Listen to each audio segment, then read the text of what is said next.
Andy Borkowski here, VGS Talk Radio AM 640. We're here at a Watch Dogs event for Ubisoft in Toronto. Going to give you the skinny on one of the biggest games coming out this year. Of course, since it is a gaming event, we're in a very dark club with people my size or bigger and pretty ladies. So hopefully the game's a little better. Let's take a look. Who are we talking to today? My name is Colin Graham, and I'm the animation director on Watch Dogs. What can you tell us about the title for someone who's been sleeping under a rock, has no idea what Watch Dogs is? The 20-word example of what it is. The short and good. Okay, Watch Dogs is an open-world action-adventure game. It involves a hero, a protagonist named Aiden Pierce, who's a modern-day vigilante. He's obsessed with surveillance and of course, justice. He has the ability as well to as a hacker, so he can get inside the system of the city. The entire city of Chicago is controlled by this central operating system, CTOS, and Aiden can manipulate the whole thing. This is part of his quest to be a vigilante. We had some time to play Watch Dogs, and like a lot of Ubisoft titles, there's a big impact on playing differently. What are some of the different ways that you can tackle this game depending on your play style? Well, I mean, typically when you're playing a game, an open world game, you've got a couple of staple ingredients. You've got driving, you've got shooting, and you've got an array of guns. On top of this, though, we've added another dimension, try to change the gameplay a little bit for the player, which is hacking. So as a hacker, Aiden basically has these apps on his phone which allow him to manipulate things. It can hack other people's cell phones, read their personal information. He can, hack a traffic light or hack a steam pipe and explode it under the road, or raise security barriers. And this can be combined with a very aggressive approach, as I sort of alluded to. But you can also use it in a more stealthy way. You can use it to distract and to manipulate the path of their enemy, force them to search something else, or get them to go to a place that you want to. And of course, you can peer through all the security cameras. In Watch Dogs, security cameras are not hostile. Actually, Aiden can't be seen by a security camera, so he can use them to be able to see things, and you can hack anything that you have a line of sight to, including other cameras. What is the level of progression in terms of that hacking ability from when we first pick up the controller to maybe 10 hours in to then maybe even 20 hours in mark? Are we really going to have a hugely different array of tools at our disposal? Yeah, it's you have a progression tree actually that has a couple of different areas. One of them is hacking. There are also combat, driving areas. The hacking progression tree is going to, we're going to give players points to spend right away. So you can kind of decide if you want to spend your points right away on all the hacking stuff, or you want to be more evenly dispersed. As you sort of build as you encounter more difficult enemies, the hacking is going to become much more important, and you're going to develop new types of hacks that you can do against them as well too. The hacking ends up being an equalizer in combat. So as the enemies get much tougher, you can distract them and take advantage of their moment of weakness or their moment of distraction. So yeah, it's definitely worth progressing and opening up all your hacking skill tree fairly quickly throughout the game. How do you usually play the game? What style do you bring to it? I kind of try and be complete stealth, or yeah, I like to try to solve. There's usually a way to solve the thing just in a very non-violent way, and I like to try that way. And I usually something will happen, and it usually progresses into chaos, and then I kind of have to improvise. But I'm an improviser, and Watch Dogs is one of the things that you can do with a game with a lot of different ingredients like this. Is you can improvise and you can be very creative. And I'm very fond to think of Watch Dogs as a game that requires you to be very creative about your problem solving and work hard. You actually have to think a lot about what you're doing, but you're not really thinking about how much work that is because you're playing a game. You're basically distracting people, blowing them up, causing a lot of chaos. And so you're that strategy element. Yeah, exactly. So, it's a very rewarding experience because if you're working hard but you're getting great results, that's how you can have a great time. Usually that makes us feel pretty good as humans, to work hard but get results. Having spent some time with the game, I love the idea, like most of the time I actually spent was flipping through different security cameras and almost taking that bird's eye view of eliminating or completely distracting all of the guards away and then taking the path of least resistance. Are there going to be opportunities like that where if you really do stick with the hack, you will completely avoid, enemy circumstances? And how will that affect the narrative versus, a more gun-toting way of looking at it? Well, I mean, you have the sort of it's a question we always get about the narrative flow. Is there a multiple ending or whatever? Well, no, Aiden's path is pretty fixed, but how you want to approach that is really up to you. Now, in the open world, it takes on a different approach. If you're really violent, you're going to end up killing a lot of people, collateral damage, and that's not going to be good. And it's also going to raise your reputation with the civilians, or lower your reputation, I guess is the way it would be, and also with the cops. It's going to raise your heat level with the cops, and the game's going to come down pretty hard on you for playing that way. If you want to play that way, it's totally up to you. If you do that, yeah. Is there a way then, like if you just want to let off some steam and try and cause as much havoc and carnage as you can, is there a way to do that without being punished and still progress in the narrative in that stealthy, Well, you know, because your consequences have an effect on the world. Okay, so if you are really going around hurting a lot of people, that's going to lower your reputation. Now, reputation is not good or evil. It's what do people think about you. Okay. Right? It's your public opinion, essentially. What do they say about you on Facebook and Twitter? What do they say about you on the radio? Really? So that actually, And it will affect the response that you get from people. If you're really out there helping people and saving a lot of lives, people will recognize you as the vigilante, a good guy. And they might see you with a weapon and say, "Hey, man, I'll let you slide this time. I think you're doing a good thing." It's okay if you have a gun, because I know last time he didn't shoot me in the face. Exactly. He's out there saving people. He's doing the job for the police. So it just has this sort of granular effect on how much the heat of the system is going to come onto you. I think it's always better to try to be. I mean, I like to try to help people and save people a lot. I mean, it's part of the appeal of doing a vigilante story, right? Yeah, that's again. There'd be a little bit of dissonance there if you're shooting everyone you see right in the face, but that option is still obviously there for your character. Sometimes you kill people by accident. Quite frankly, you get into a shootout in the middle of the street, and you've got you got a street gang, and now you're trying to fight against them, and maybe somebody called the cops. Before you know it, you've killed a bunch of people, and you're like, man, this is messy. Being a vigilante is messy. And it's cool too, because you notice it's a lot more impactful when you have those innocents die, because one of the basic UIs when you bring out your phone, you can learn everything about them. So you have this one character. It's no longer just a faceless character. You know all these secrets. So when they're dying, I noticed that I was a little more reticent to just shoot the guard that was perhaps blocking my wrist. Well, the guards at the CTOS compound, the guys that work for Bloom, they're kind of scumbags. Quite frankly, if you look at their profiles, they are not the most. In that case, too, it will incentivize the difference of this from a narrative perspective. They are not the most honorable guys out there. But now you look at a cop, that's going to be a very, very different experience. I don't particularly like shooting cops. It's something I actually really try to avoid in the game. It's not good for the gameplay. It's like it makes the gameplay a little bit tougher, but I just don't like that. That's my choice. And that's the thing with an open world game, something like this. Every player has their choice. You can decide you want to play it the way you want, and we don't restrict you on that at all. In terms of traveling throughout the city, we just got really dark right here. In terms of traveling throughout the city, how will the Aiden's skills of hacking affect traveling from point A to point B? How will it change things? Well, the game. It seems a pretty amazing thing. The game is open world from the beginning, by the way, and so pretty much you've got a mission that you're going to play through within about 15 or 20 minutes. You're going to have free access to everything in the world. And the best way to get around in the game is to find a decent car, drive your way around. It doesn't really change necessarily how you travel per se, but what happens when the cops are on you? So a lot of people are worried about for a lot of games where the police will chase you through the city, pretty much your only option is try to outrun the cops or try to shoot them, which will eventually escalate and you will die. In Watch Dogs, the experience is a little bit more proactive.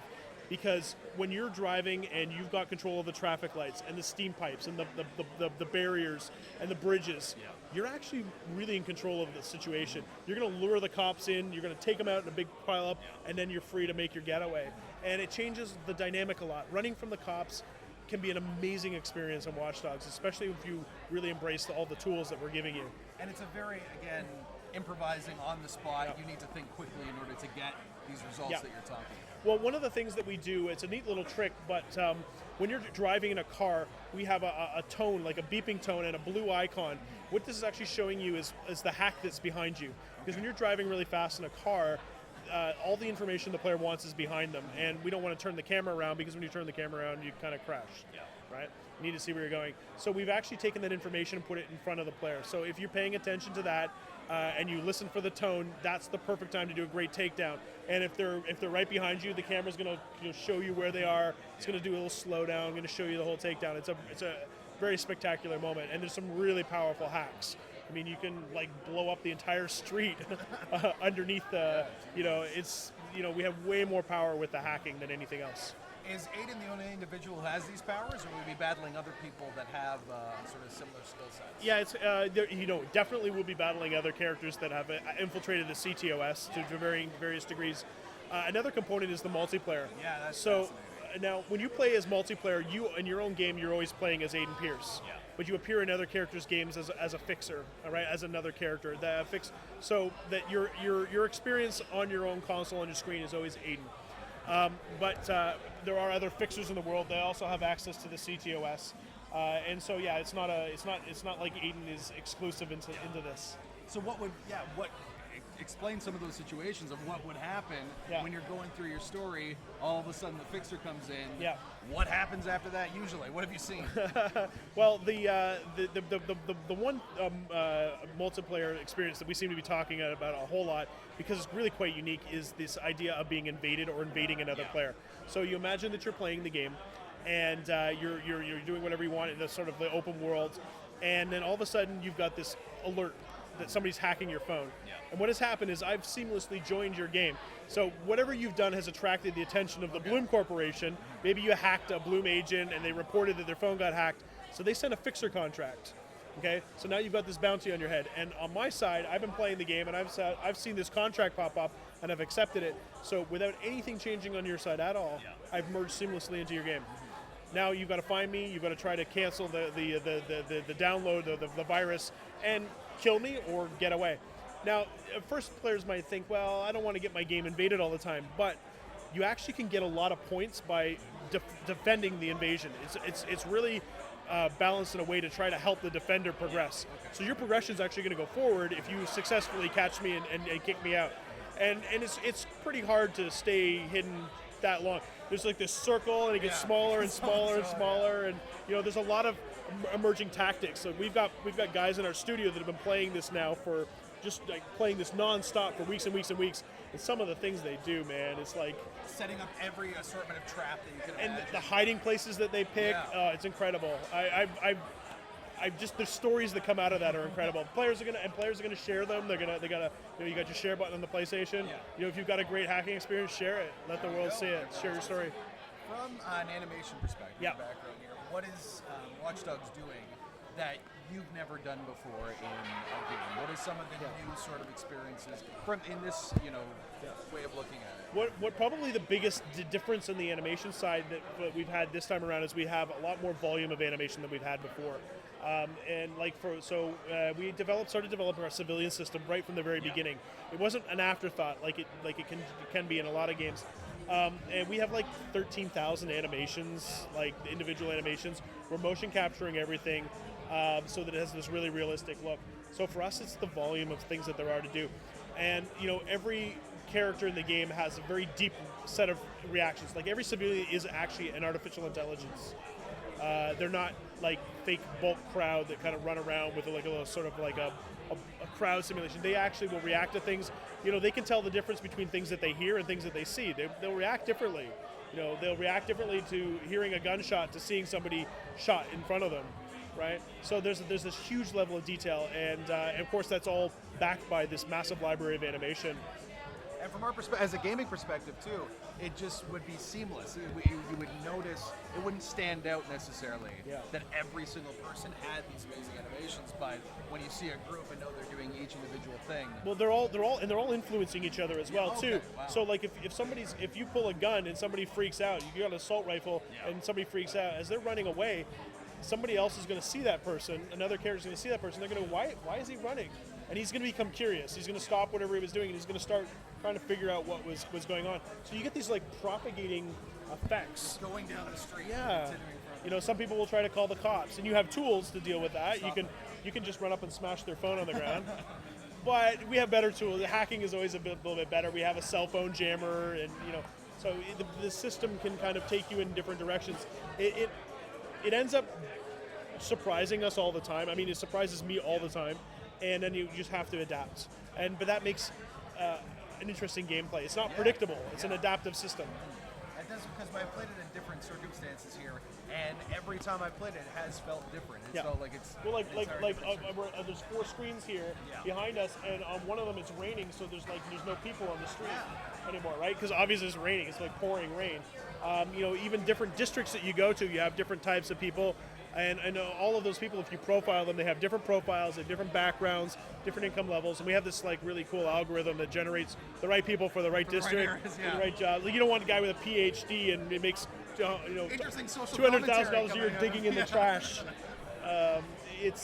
We have to have some smart rules for it, otherwise you end up with weird random stuff.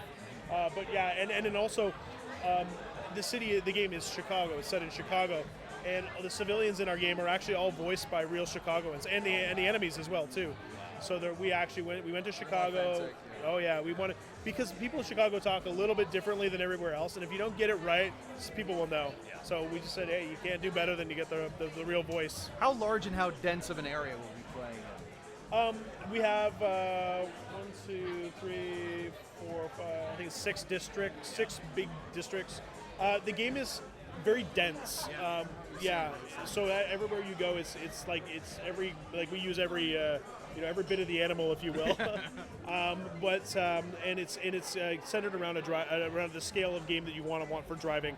So we don't need to have big dead open space, because we don't have to fly a plane around and have a desert for us to fly a plane in. So we're just trying to use everything that we've got in the city. It's one of the most dense. And by the way, you can go anywhere you want. That's another point too. You're not locked into these corners and these little bubbles.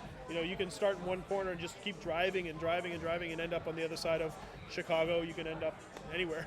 If from the very start you choose to ignore, until the world opens up, and you choose to ignore the primary story mission, what would be an example of something you could do if you just get in the car and start driving? What are those right off the bat, one of the things that you're going to discover as soon as we sort of launch you into the open world is that there's a lot of crime happening in the world. So you can receive people in the world. Their secrets are going to lead you to gameplay. You can steal their passwords, their bank accounts, or whatever. But sometimes they're talking with other people who are about to commit crimes. And essentially, Aiden is doing what the CTOS is doing. He's reading people's emails and he's predicting that criminal actions will happen. But instead of the CTOS sending the police to intervene, which by the way is based on real systems that are being developed and trial run in places like Chicago, instead of sending police, Aiden's intercepting it and Aiden's going to go deal with it. So right off the bat, you're going to have that. You're going to want to sort of progress and pull through some of the story, but you're going to have online stuff right from the beginning. You're going to have people wanting to race you. It kicks off pretty quick. But if you want to just explore right off the bat, you can do that too. There's no restriction. What is Watch Dogs, I guess, trying to say about technology and where it's going? Because I don't think it's a very interesting, nuanced subject, and I'd love to know, the perspective that the game is trying to straddle, I guess. I think if there was a sort of a blanket statement, it's simply that technology is power. But power, and then how you use power is a big question. Power can be abused. Power can be done to do great things. It can do horrible things. We are not trying to be. We're not trying to say technology is good or bad. We're just trying to. Actually, we're just saying it's got a lot of power, and you're going to do with it what you want. There's so many things that technology can do in our lives that makes our lives better, but we also have to be concerned about privacy. Right, we have our phone. Our phone has all this personal information on it, and we think about that as something that's very secure. But every single week, there's a new exploit, something as new. I mean, you hope you change your eBay. You change your eBay password. So we're kind of believing that it's secure, but it's not. But we're not trying to say that it's good or bad. We're just putting a mirror up to the world, right? We're simply saying, think about it. Sci-fi.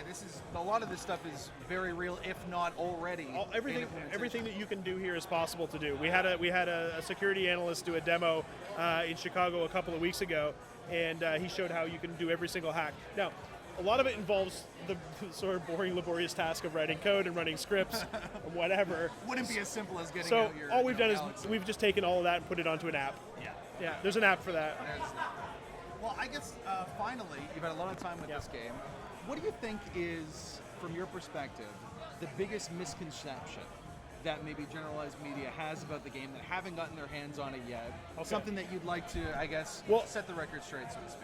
Yeah. If there is any. No, there is definitely one thing. I can say really with full confidence that until you play Watch Dogs, you really don't know how deep it is, because there's some things that the level of interactivity and the level of depth and reactions, the level of depth in the simulation and the number of things you can do is not adequately exposed from a bunch of trailers and walkthroughs on the internet. You've got to get in there and you've got to try it and see for yourself. It's very hard to describe Watch Dogs to other people, but after this game comes out, this will be its own referential. It'll be the game. People will be like, it'll be like I did in Watch Dogs. There you go. And think about the games that with all the stuff that we've talked about that you can do. We've only hardly touched the surface here right now. Think about the game that people are going to play afterwards. Yeah. They're going to go, oh, this doesn't have what Watch Dogs had in it. So I know there's a lot of expectation for this game, and I think it's going to really change the way people think. It's really going to change what people expect from an open world game.